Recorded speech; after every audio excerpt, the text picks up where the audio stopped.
Hello again, everybody. It's Beef, and this will be installment number 4 of my series entitled Restaurant Horror Stories. This time, I'm going to be posting a few stories from Kitchen Confidential. So sit back, relax. Actually, no, we're not here to sit back and relax. I know most of you are at work getting ready to prep or whatever anyway, so put your devices in your six pans, get your coffees, do what you got to do, and get ready for the 4th installment of Restaurant Horror Stories. Alright, so our first story, again, comes from Kitchen Confidential, posted by user Jaffa Mistake, and it's entitled Dog in the Kitchen Rage.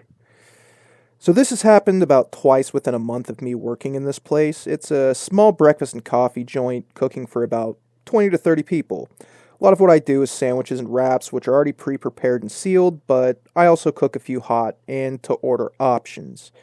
Now, the kitchen is open, and only a long open path separates me from the front, to which you can access from both sides. And on any given day, there's pretty much only a server, a barista, and myself. It's busy, but it's also manageable because there's really no huge expectation on wait times, and it's just kind of an it takes as long as it takes kind of attitude. But I still definitely rush to get the food out, as I should. So the first time this happened and someone actually let their dog wander into the kitchen, basically asked the server, what the hell's going on? And the server responds with, oh, well, yeah, sometimes that just happens. And fortunately for me, the dog didn't stay long, and after, basically a minute, it went right back to its owner. Okay, so the second time this happened, the first thing to mention is that I'm getting slammed while trying to prep all at the same time. The ticket rail's full, and everyone, of course, wants the most awkward things to make, and like I said, the place is packed, all the seats are gone, and there's literally people standing around waiting for their orders to come out. And then, this dog head appears around the corner, and I'm like, no, no, no, no, I really have no time for this. I hope it just leaves before I decide to hurl a plate at it. So it starts making its way into the kitchen towards me, and at this point, I'm at a complete loss as to what to do. I really don't have time to deal with this. I shout at the server to come get the dog, but of course, he doesn't want to touch it either. Then, a customer stands up, just laughing it off, saying, oh yeah, no, that's my dog, I'm so sorry. But at this point, I'm seeing red because now some bougie prick in his massive winter coat is going to try to push his way into my space to retrieve his dog. I'm dumbfounded. My flow is gone, orders keep piling in, and the blood in my head is almost coming out of my ears. Now, there's no KPs around to kick. Just kidding. I'm lovely to the dish pit. Yeah, you better be OP. Always be nice to the dish pit. Don't make them mad. They'll ruin your shift.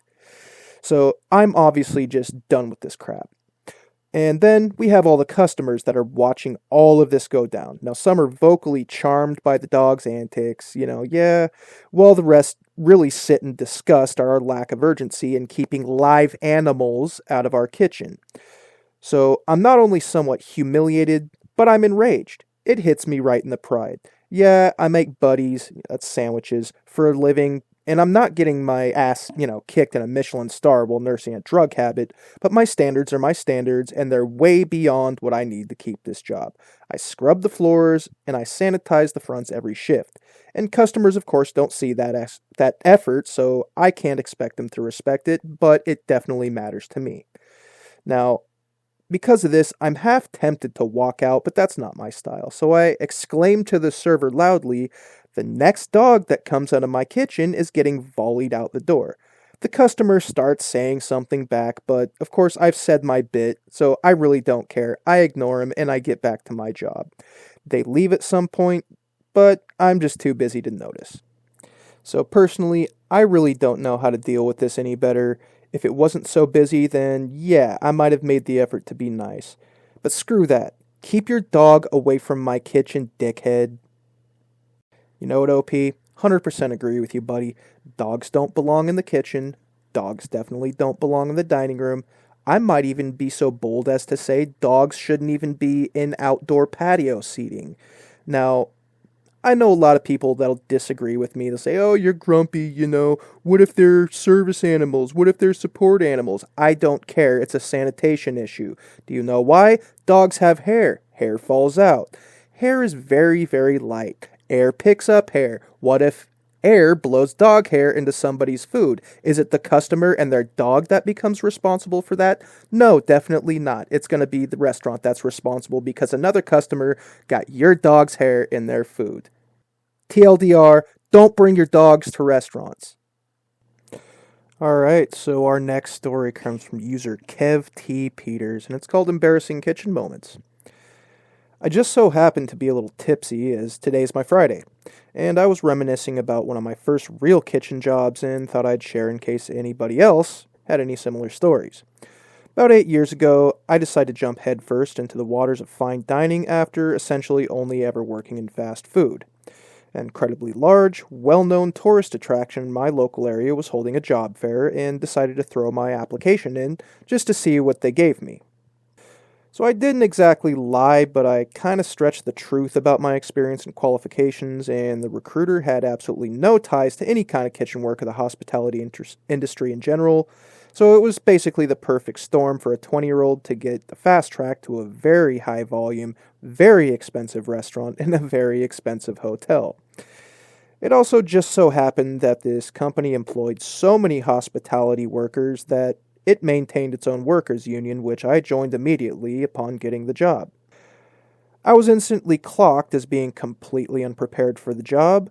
However, since I was part of a union and there was a lengthy process involved in firing me, the sous and executive chef just really didn't want to deal with it, so I ended up working there for almost 2 years and kind of just learned my experience, and that has ever since springboarded me into a real respectable place in this industry. So there was lots of embarrassing situations and nights that I learned many lessons from, but one comes up in my head from time to time, kind of more than the others. It must have been my second or third week there, and there was one sous in particular that had it out for me from the jump. We ended up developing a good working relationship at this point, but it was far from mutual respect. So the night had pretty much ended when I called to the hotline from my station at Guard Manger. This sous had requested that I make his dinner for him in front of all the very seasoned, very experienced, and very talented cooks that I was working with. He wanted shrimp scampi.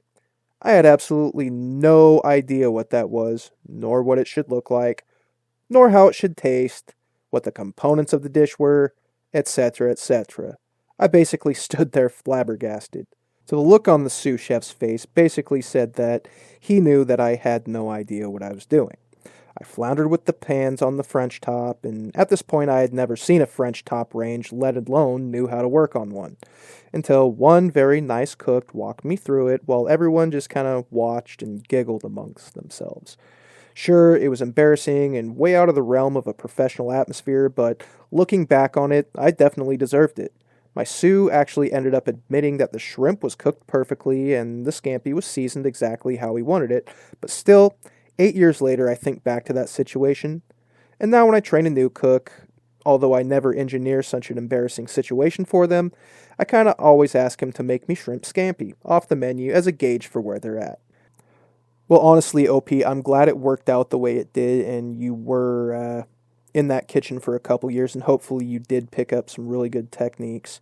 Never good to lie about your qualifications in any job, but 9 times out of 10, a head chef really won't be that mad if somebody has no experience because you end up being kind of this open canvas of possibility. And, if you're willing to learn, you'll learn some awesome things and everything will work out just fine.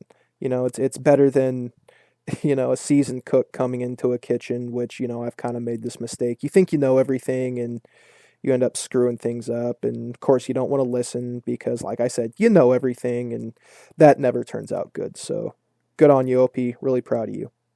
Next story. Our third story comes from user Bullets for Breakfast, and it's titled, "Can you teach new hires to care about what they put out?" So the restaurant I work at was recently acquired by someone new, and the sell was kind of sudden. Most employees either quit almost immediately or work there 2 weeks and they find employment elsewhere. I'm the sous, and the old sous was promoted to the head chef due to the old chef leaving for personal reasons. It was rough for a while, I'll admit, but things are kind of starting to fall into place. we've recently hired a bunch of back of house, and it's not easy training everyone all at the same time.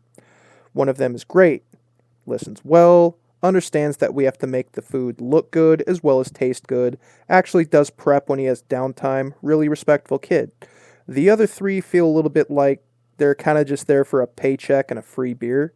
No attention to detail for plating or ticket timing, and turning off equipment and putting food away is about all you're going to get for their closing duties. Just general apathy towards making food look and taste great, and really they don't have any pride in their work.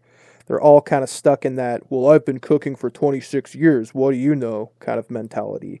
Is there any way I can teach them to care about presentation, flavors, closing properly, etc.? Not just slam food out like we're at a busy sports bar?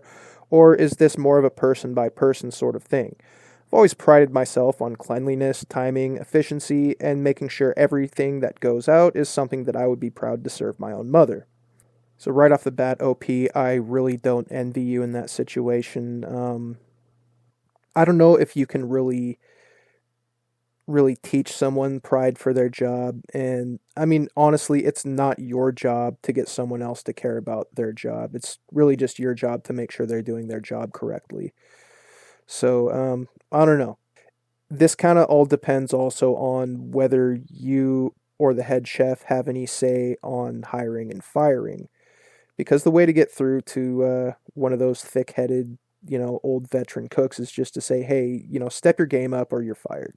There's no way around that, And like I said with the last post, it is kind of sometimes easier to just train a new hire who is just kind of that clean canvas and willing to learn and do things the right way, and build that foundation from the ground up instead of that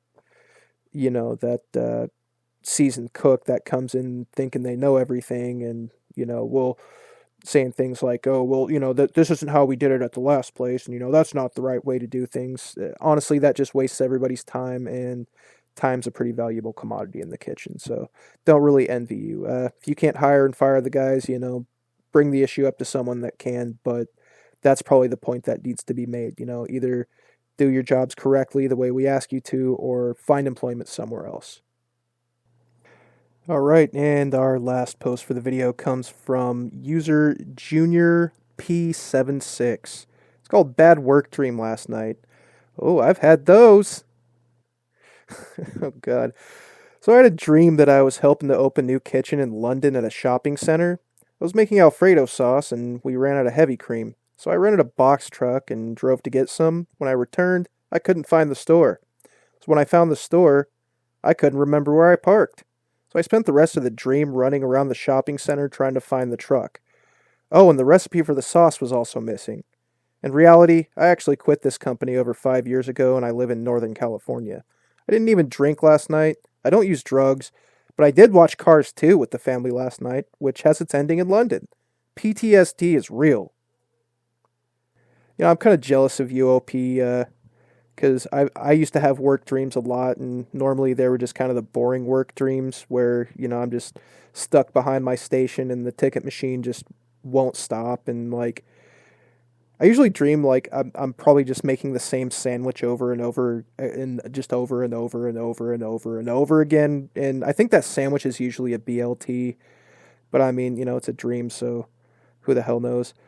The really weird part is like sometimes I'll go lucid in that dream. Like I'll realize I'm dreaming, but you just get like this weird Stockholm syndrome at work and you just kind of resign yourself to your fate. And I just kept working in my dream until I woke up and felt horrible about myself. So thank you guys so much for sticking around with this video. If you liked it, hit the like button. Leave a comment at the bottom, especially like the first video about the dogs in restaurants. What's your take on dogs allowed on, specifically on the patio? Are you pro dogs on patio? Are you anti dogs on patio? Tell me why. Leave that in the comments below. And if you haven't already and you feel so inclined, hit the subscribe button. So until next time, folks, have a good shift.